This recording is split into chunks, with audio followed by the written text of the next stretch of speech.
Good evening, everybody. And as Antonio has said, my name is Philip Lawson. I spent 18 years with the King Singers, touring the world and making many recordings. And now I also tour parts of the world doing choral workshops. But also, very excitingly for me, I have my own choir, which is a rather small group of people, maybe 35, 36 people, down near where I live. They're all good singers, good sight readers, and it has taught me more things about choral singing and choral directing. And I want to share with you tonight some of those things which I've learned both as a director of a choral group and as a singer in a choral group. The talk that I have prepared today is called Hierarchy Within the Choral Group. And the key word there is hierarchy. I looked it up. I knew what it meant, but I thought I'd get a proper translation or definition of it. And the Cambridge Dictionary has this to say about hierarchy. Hierarchy is a system in which the people within a company or organization are organized into levels according to the authority they have. So if you are a choral director, then there is a clear hierarchy in your organization. You are the director, they are the singers. But I am a strong believer in that not being so clearly defined. And I'll explain why.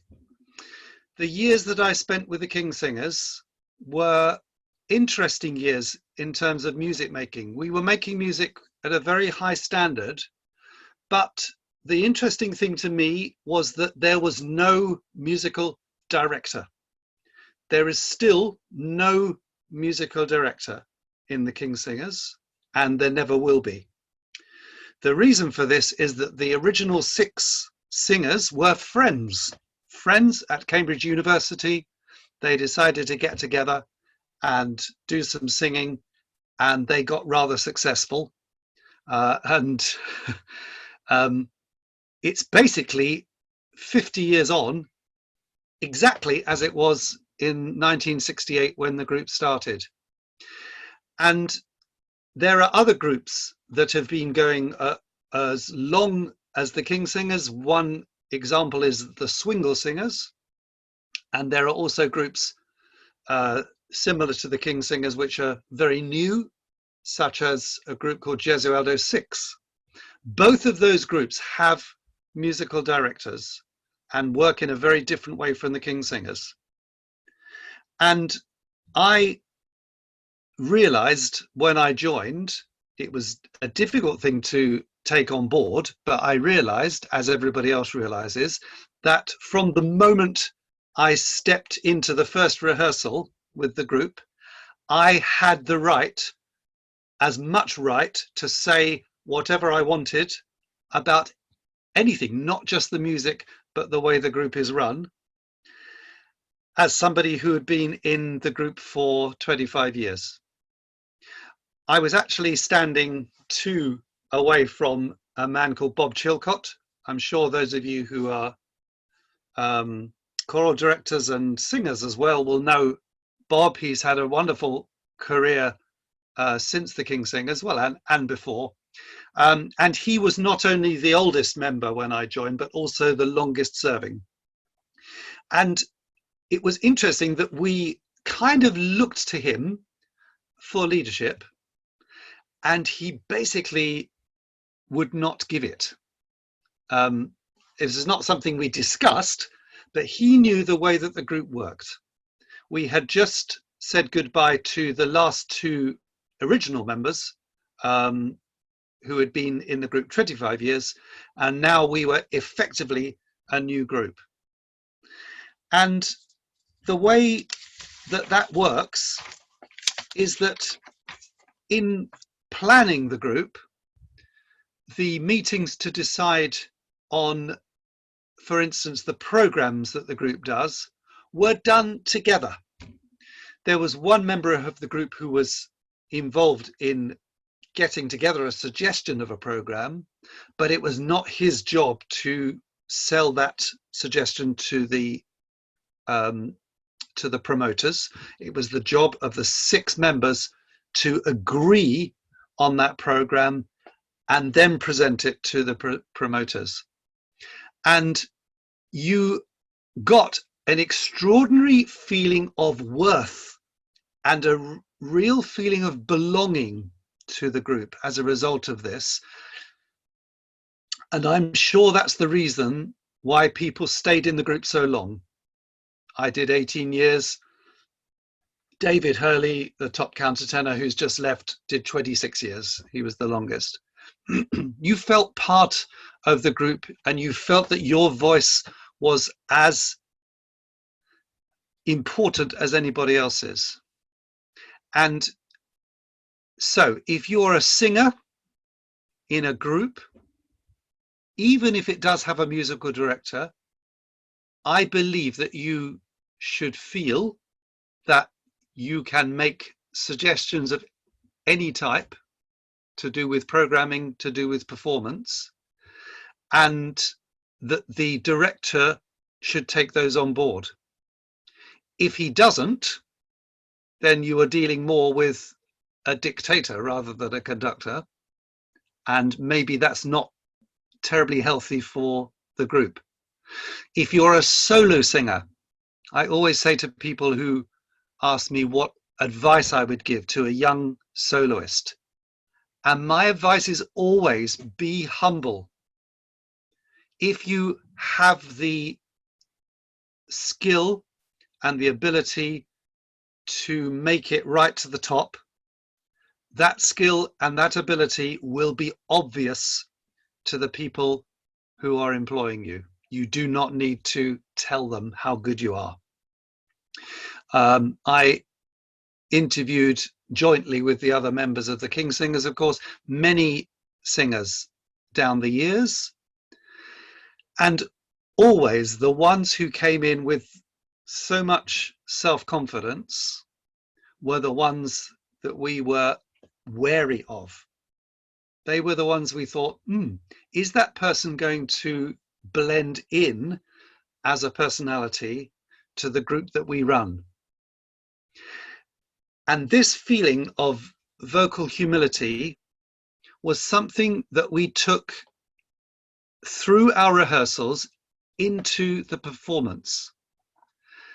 And so when the King's Singers step on stage, the vocal ego of all of those 6 singers is left outside. We are not singing the Matthew Passion. We are not singing Handel Messiah. We are not singing Vivaldi Gloria or Carmen by Bizet. You know, that is not what the group is about. And even if you are singing those numbers and those wonderful works, you do not have to be an egotist to succeed. So the other thing I would say would be in rehearsals with the group, we did an awful lot of talking.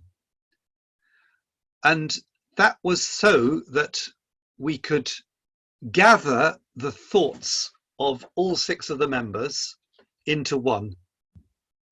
So that everybody felt, like I said earlier on, that they had a voice, not a singing voice, but a voice which contributed to the life and the progress of the group. And I think that is important, even if you're in a group without a musical director, and important if you were in a group with a musical director. So if you are a choral director or hoping to become a choral director, remember this: you will get more out of your singers if you involve them in the process of making music.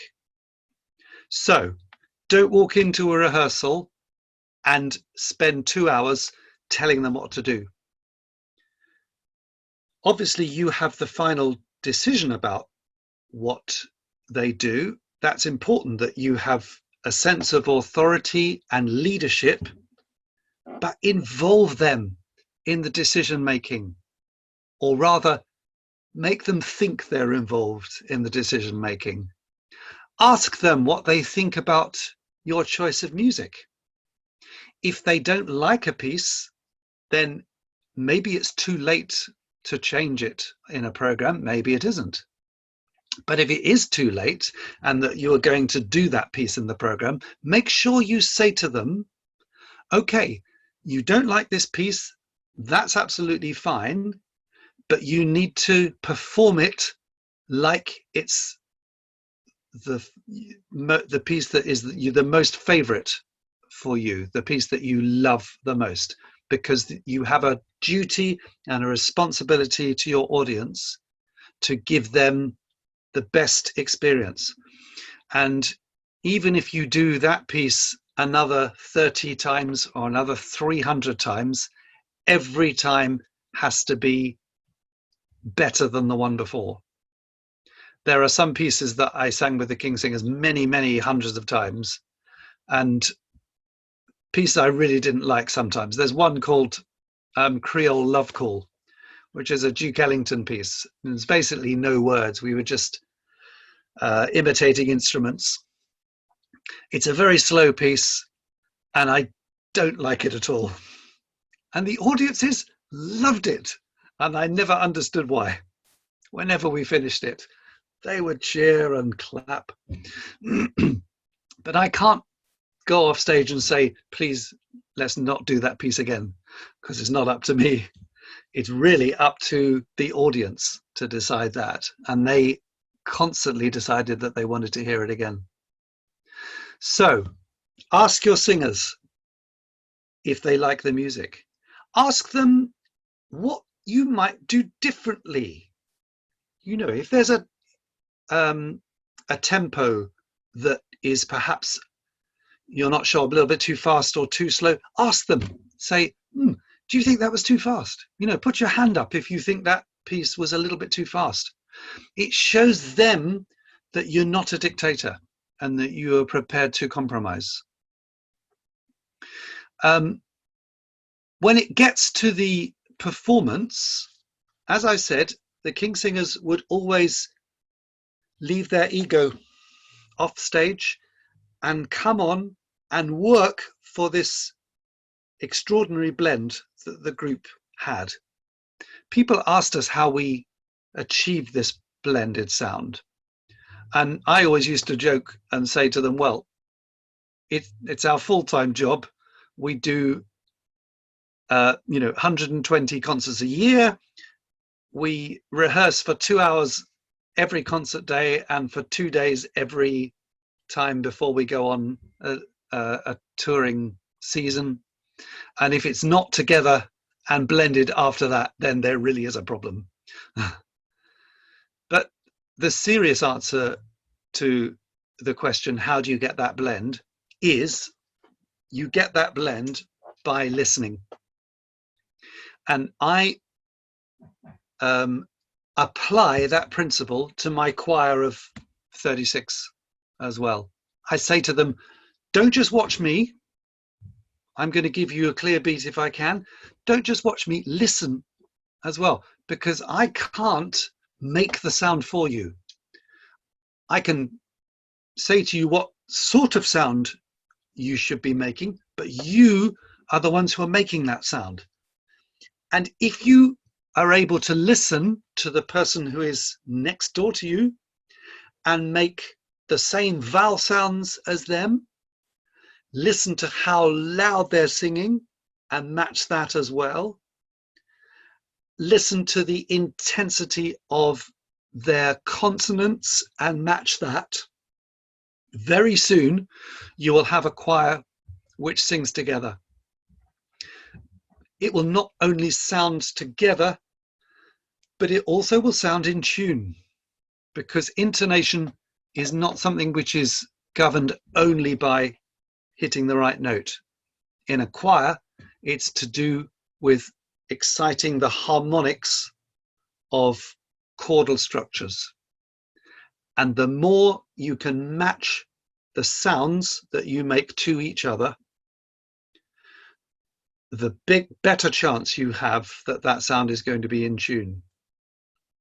When they start singing in tune, it gives them a good feeling, and that reflects on you because they can see that you're doing a good job, and therefore they want to do a good job for you.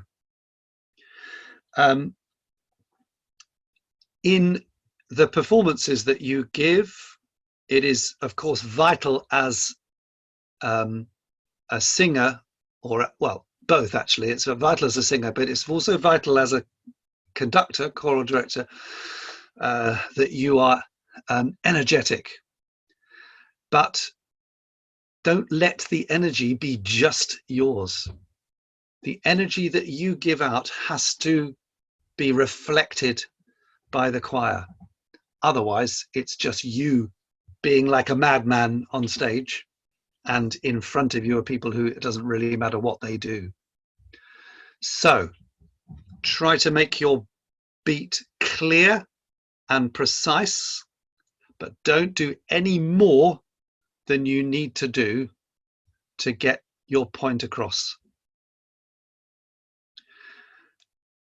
In the King's Singers, we used to share the jobs. We used to share basically all of the basic jobs, apart from actually getting the concerts. We had management, general management in London and management in other countries to get the concerts in the first place, and we had an accountant to deal with the money. Everything else, and a travel agent as well. It's not so much in the latter days, because of course we can do so much more online now. In the early days before we had internet, and yes, I'm that old,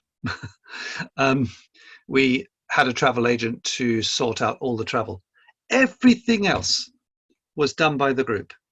So you had somebody who was responsible for programming, as I said. So he would suggest the programs, and we'd have these very long program meetings, usually on the morning of a concert, or maybe on a day off on tour, where we would sit down and the person who is doing the programs would hand around 6 sheets of paper.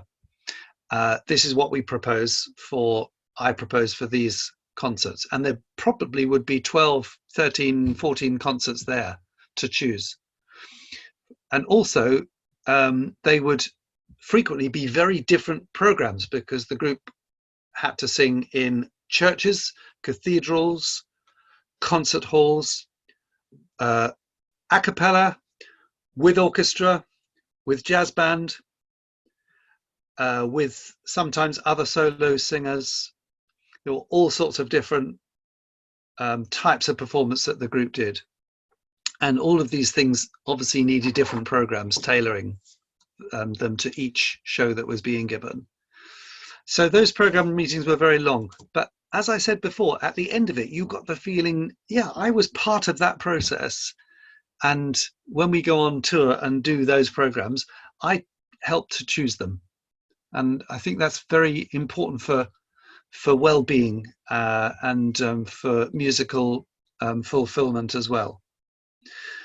Diary meetings as well were also often long affairs, where we would decide how long we would like to be on tour for, and also how long we needed at home between tours. That was a very important part of it, was the downtime between the tours.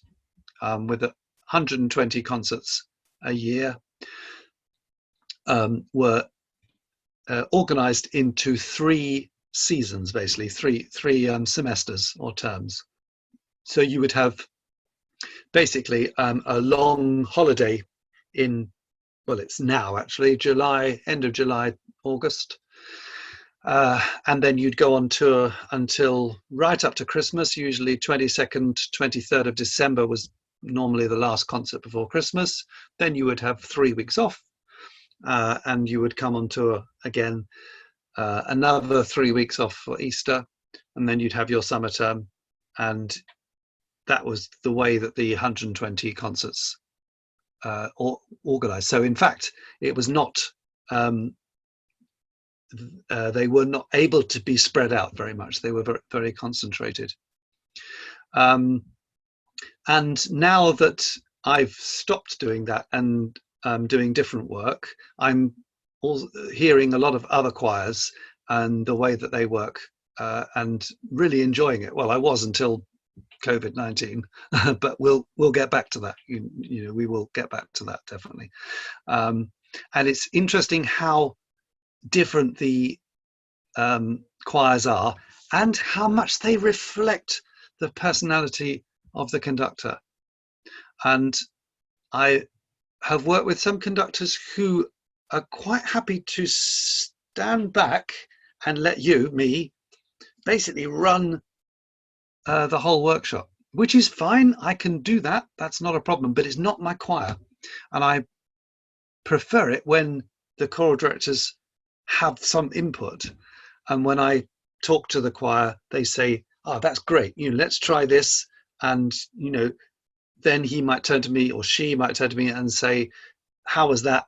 You know, could we do it again? And, you know, so that there's real kind of interaction. And that's so important in music, that you basically make music together. If you're on your own, of course, you're making music, as it were, with your audience, but people don't normally perform completely on their own unless they're a classical guitarist, maybe, which you have many fine examples in Latin America and Spain. And it's so important to be kind of in tune in every sense with the other people that are on stage with you. So that basically is what I wanted to say about hierarchy in choirs, or in any group, really, that it may be important to have hierarchy. It is important to have a certain degree of hierarchy. That is true. I mean, you know, when you, for instance, when you join a group like the Kingsingers, you obviously are not going to know as much as the guy who's been there 15 or 20 years. So you learn from them. And that is fine. But the crucial thing is that you need to learn quickly, and you need, as soon as possible in a group like that, or I think in any group, to be able to take responsibility for your own performance and responsibility for the performance of those around you. Good example of how that works is when somebody is ill. And there's another question we get asked often, is what happens when somebody is ill? Well, we don't cancel concerts. I think group has never cancelled a concert because of illness. We've had one or two things where snow has prevented us and the audience getting there. I seem to remember in America once. But normally we go on stage, and even if somebody isn't with you on stage because they, for instance, can't get out of bed, then you rewrite the program from a 6-man program to a 5-man program, change some of the pieces, and some of the arrangements are 4 and 5 part anyway, so that's fine. But the important thing about it is that you also adapt the sound that the group makes, and that's another key word that I would put in here for any musician, not just a choral musician, and that word is flexibility. Again, referring back to when we was talking about the audition process, we had some people come to the auditions in the Kingsingers who were so highly qualified on paper, and you're thinking, whoa, that person is going to take a lot of beating. There's I can't imagine anybody being able to get the job instead of them. And they come along and basically they're no good, not because they can't sing, but because they can't adapt. And the really important thing in a group like the Kingsingers is the ability to adapt the sound, and create the sort of sound which is going to work with the people either side of you and preserve the blend of the group. It's a little bit like on a string quartet on the one hand, because we all in the Kingsingers aim to be a higher or lower version of the same voice. But in another sense, it's not like a string quartet because we're not built the same shape like the string instruments. We're different shapes. Our vocal cords are incredibly different, which is why we all have different voices. But we also have the ability to change with the suspensory muscles and the larynx itself, the actual quality of the voice. And it's that ability to be flexible with the quality of the voice that enables you to perform as part of a group like the Kingsingers. So I think flexibility is almost the most important word here, because you need to be flexible as a performer. If you're actually making the sound, you need to be flexible as a choral director as well, and not rigid in your views. As I said earlier, ask the singers what they think of something. I know people who actually even invite some of their singers to come out and conduct for 5 minutes, or go down to the end of the building or the church, wherever they're performing, sing something and turn around and say to them, what do you think of that? That takes a lot of courage. I don't tend to do that myself, partly because I don't have time. I mean, we work to a quite tight schedule. But if I did have time, I certainly would do that. And I think it's a good thing to do. And it shows that you are being flexible. And I think that's such an important quality to have. So there we go. I've said enough, I think. I would love to hear some questions from you. It's such a shame I can't see anybody, but I hope you're all still there and you haven't got bored and turned off. So does anybody have any questions at all? And okay.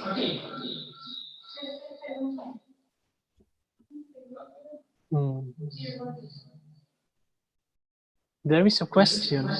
Okay, good. Maria asks about the name of the system you use, something that you commented on at the beginning of your talk. Do you mean hierarchy? I don't really understand. She just said, what's the name of the system? Something that you commented at the beginning of the talk. Okay, it doesn't really have a name. I'm wondering if she was kind of, Maria, I wonder if you were thinking about the word hierarchy I was using. I mean, it's not a, well, Anthony, what would be is she Spanish? What would be the Spanish word for that? Jerarquía. Oh, similar word. Okay. To be honest, I don't actually use that word myself, but there is another set of words that we do use, and the main one of those is pyramid. So the shape of a pyramid. This is the way that the group set up its sound, because the tendency is for the ear to pick up the high harmonics of the soprano or the top voice, not just because it has those higher harmonics, but also because the top voice has the melody. And it's very easy in that way for a choral group to sound like a melody accompanied by other singers. And we found it much better if the illusion was created that the balance was perfect throughout the group. So in music which has quite a full choral structure, we would have the bass voices as the loudest part of the group, and try and get the two countertenors on the top to be the softest part of the group. And that's where that pyramid idea comes from. And if you do that, the harmonics from the bass working up support the harmonics of the countertenor voices, which are very small, and it creates the illusion of a perfect balance. So there's a question here in this room about who is in charge of directing during your rehearsals in the King Singers time. Okay. So what normally happened with that would be one person would suggest which piece to rehearse. Normally towards I suppose for the last 10 years of my time in the group, it would be me, simply because I have the harmonica. And, you know, who has the harmonica leads. No, that's a joke. You know, there's nothing wrong with that. You know, somebody's got to say, what should we sing? So normally somebody else would say, let's get this out and sing it. But that doesn't mean to say that they lead the singing. Once the note is given, then the group starts together. And actually, sometimes we used to get into a little bit of a rut with this, so that I would give the note, I would put the harmonica in my pocket, and then in the action of bringing my hand down to sing, the sound would start. And it kind of got into almost me leading, you know, harmonica, blow the note, in there, down. And we sometimes in rehearsals had to say, okay, Phil, stop. Don't do that. You know, oh, sorry. So that you felt that all 6 of the people were gathering together after the note had gone. There was a moment of repose, and then together the group would start. So the answer is nobody would lead. And it's surprisingly easy to start and end together. You just have to listen and do it. I quite often get choirs to start with their eyes closed. And I say, take a breath and start singing. And maybe the first time they do it, it's not together. Generally, the second or third time, they realize that they're listening to the breath of the person next door, and that's where they should start. And it's a good thing to try that with your choir occasionally, just, you know, things are not together, or, you know, and it shows again that you're giving them responsibility, and you're trusting them. I think that's very important, and that they're not totally relying on you. There is another question about the flexibility of the larynx.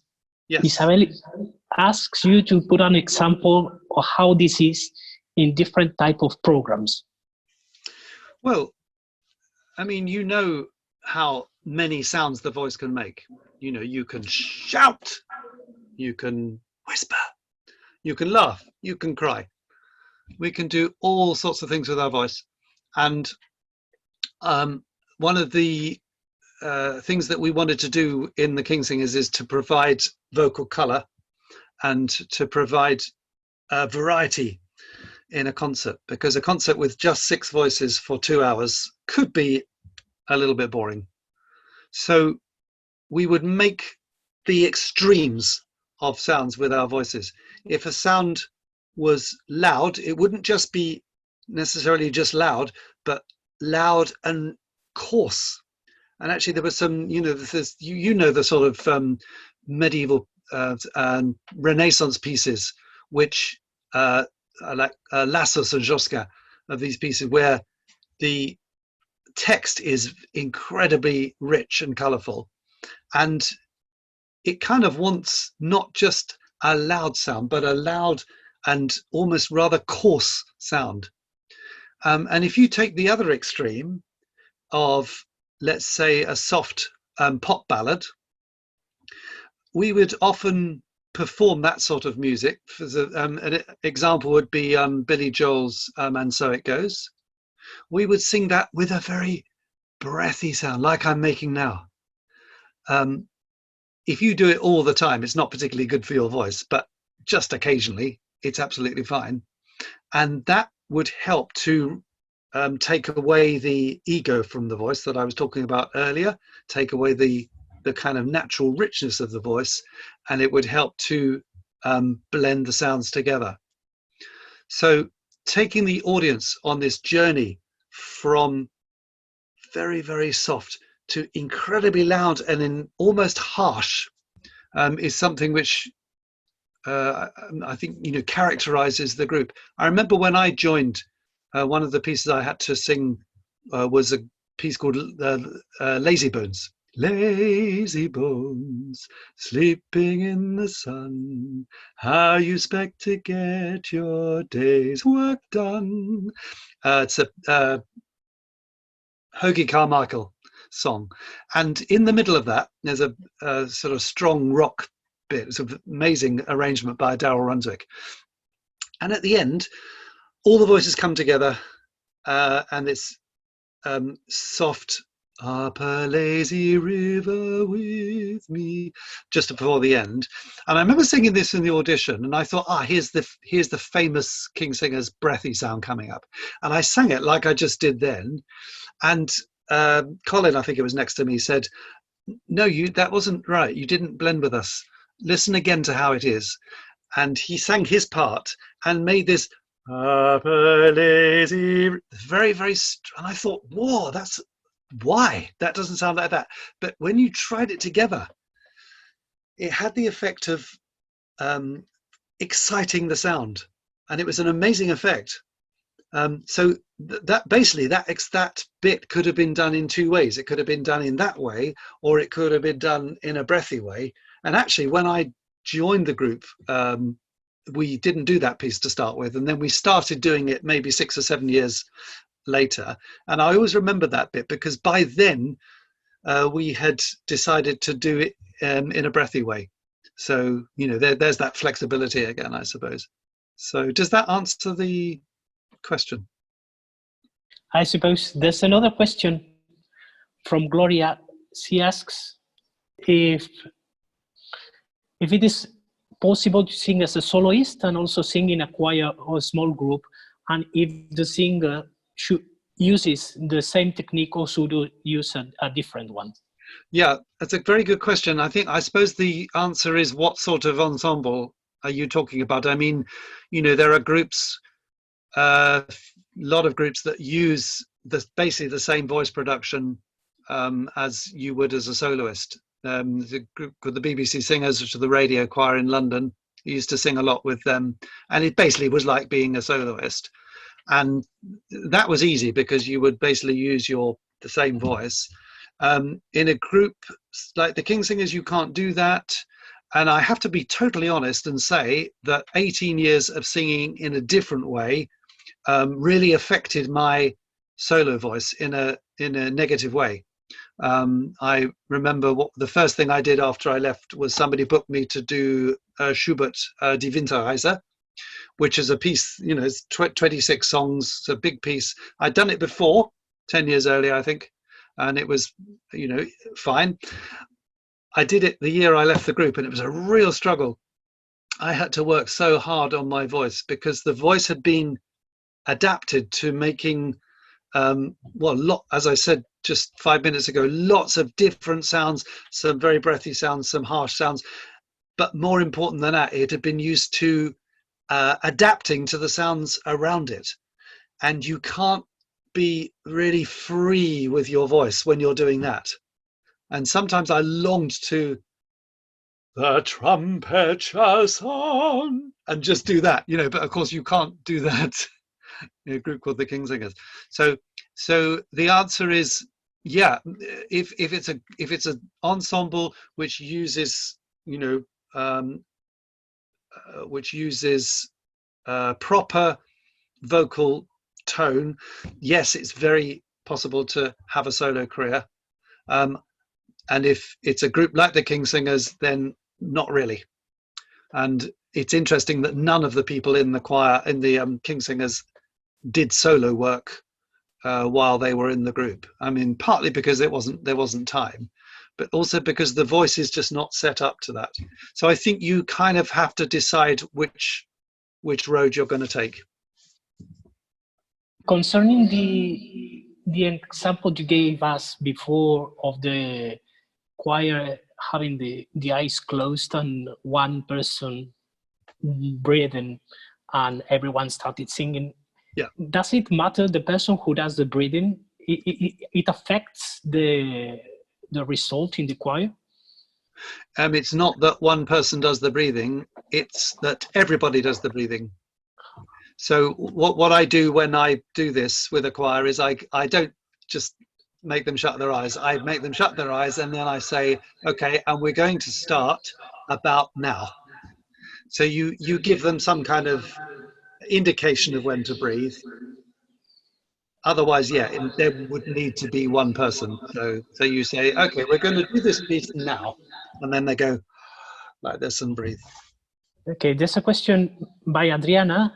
I read it to you. Hi, Philip. This is Adriana from Austa Workshop. Hello. It is a pleasure to listen to you. Thank you so much.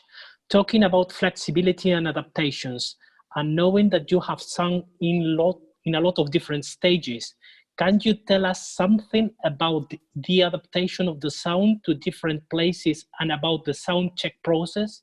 Maybe any anecdote? Thank you. Do you mean adaptations to different venues, do you mean? Mm-hmm. Okay. This is the thing that the group will always do at the beginning of a rehearsal, is to do a piece which doesn't involve all six. And the person or people who were not involved in the piece would go and listen to the acoustics and decide on how the sound needs to be adapted. But generally speaking, the sound that we made would be the same sound. And if it's all blended and balanced and in tune, then the harmonics of that block carry to the end of the hall. I can't think off the top of my head of a Kingsingers anecdote, but I do remember once doing Messiah.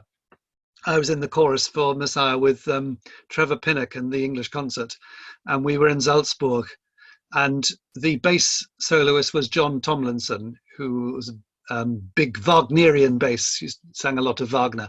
He had just been doing Wotan in Bayreuth, and he turned up to sing the solos in Messiah, and he started The Trumpet Shall Sound, and it was absolutely enormous, the sound. And Trevor was walking right down the church, listening to the balance, scratching his head like this, and he just stop. John said, "Trevor, is it not good?" Is this huge voice. And Trevor said, "Yeah, it's lovely, John, but I just can't hear the trumpet." So in a piece with The Trumpet Shall Sound, where the piece goes, "The trumpet shall sound," you need to be able to hear both, and they had to move the trumpeter from the back of the audio orchestra right to the front so that he wasn't being overbalanced. So it's very important to get your balance right. I'll try and think of some more anecdotes for next time. I think maybe that's probably a good idea. Okay, so Maria asks if you could talk about audiences from different nationalities and if that guided the repertoire or the way you sang. Yes, many different types of audience. American audiences, kind of very over the top, very loud. Japanese audiences, for instance, very formal and very exactly knowing what to do and what not to do. It didn't really change the sound so much, but it changed the music that we did. And obviously in America, obviously English-speaking country, you can do a lot of, or not more English stuff, not so much of the European stuff. So, for instance, in Spain, we would always do some Spanish music, and the Mediterranean audiences were fine when they turned up. always, your concert time is a kind of vague indication about when the concert should start, which I absolutely love, by the way. Yeah, and I mean, it has to be said that audiences vary in the amount of, shall we say, culture that they display. And I think without wishing to tread on anybody's toes, the European audiences were able, I think, to cope with the serious music more than, shall we say, American audiences, and that's fine. We did all sorts of things, and we don't expect everybody to listen to Gesualdo all day. If you could stand on the main vocal strategies you use when singing a cappella or accompanied. The vocal strategies, well, keeping the voice healthy was the main one. Lots of water to drink and no shouting. And then once you're on stage, making sure that you make, as I said before a few times, the same sound as everybody else. It creates better vocal health as well, because you feel vocally supported by the people around you, rather than as a soloist. And we used to look after each other as well, so that when somebody was maybe not feeling so well on stage and the voice wasn't behaving, the others would make sure they were listening and bring the sound down if necessary, to preserve the balance, so that it doesn't become a competition between the people. And actually, I said earlier that the sound takes its toll on the voice. That's true, but the other side of it is that we were never singing at the extremes of opera, like opera singers do for 4 hours on stage. So we didn't need maybe so much time off as they do. And so we were able to look after our voices much better than maybe they do sometimes. So yeah. Liberato from Italy asks a question. I'm going to read it again. Mr. Lawson, you are an essential part of the successful history of one of the most important professional vocal ensembles in the world. Of course, what the audience knows of successful stories is often only its shining surface. Could you tell us something more about the beginnings of the ensemble and about the King's Singers recipe, not only from the professional and artistic point of view, that transforms a nice musical experience into a long-lasting, successful story? Wow, that's a great question. Yeah, the group started in 1968. As I said earlier, 6 friends from King's College, Cambridge, hence the name King Singers. And they went on tour, did a few UK tours, and then had a break on television where they got a TV show, which started the career. And in 1973, they were offered a 3-month tour of Australia and New Zealand, and they had to decide whether to stop their other jobs and do this or not. They decided to do it, and the group has been full-time ever since. So it's had a very lucky career, I think. I mean, well, not lucky, but it's over 50 years old now, and I'm very honored to have been a tiny little part of it, I'm very pleased to see that the group continues to this day. They did their first online concert on Thursday since the lockdown our lockdown in March, which I gather was a great success. And I think the heritage of the group is passed down from the older members to the new members, so that they feel that they really do have to carry on the tradition of the group. And it's great when you go back and see the group and see them talking to their present audiences about things that happened, in some cases before they were born, and how enthusiastic they are, as I am indeed, about the history of the group. I mean, I was a fan of the group in the 70s, so you know, when they first started, and actually replaced Simon Carrington, who was one of the original members. So looking at him, you know, I was never going to believe that I could be in this group, you know. But yeah, so it's a good history. I think there's not enough time to talk about it, but you know, there's online. I think the Wikipedia page is quite good. Actually, it has quite a good you know, history of the group. And actually, there's also a biography. There it is over there, I think. Yeah, which is out of print now. It's got a bit of a collector's item, I think, so, which tells you about the group. But anyway, there's another question about your as a group. Manuel says that you are used to work with a certain tuning, and if it makes a problem when you have to work with instruments with a different tuning. Hi, Manuel. Not really. No, the tuning we use with the instruments is basically the same as we would, you know, use a cappella. And what I mean by that is we tune to whatever instruments we're singing with, and it's just like when you're singing in the group a cappella, you're listening to the other singers. When you're singing with the instruments, you're listening to them. There was an interesting one, actually. We did a project with Sarband, the Turkish and group led by Vladimir Ivanov, and this was settings of the Psalms of David by Christian composers and Jewish composers, and they had a singer in their group who sang with a completely different tuning system to ours. And the instruments were basically tuned differently, but we decided that we would, in this case, use our tuning system against theirs, and it was a wonderful effect. I'll never forget, we did once Blackbird as an encore, the Beatles song.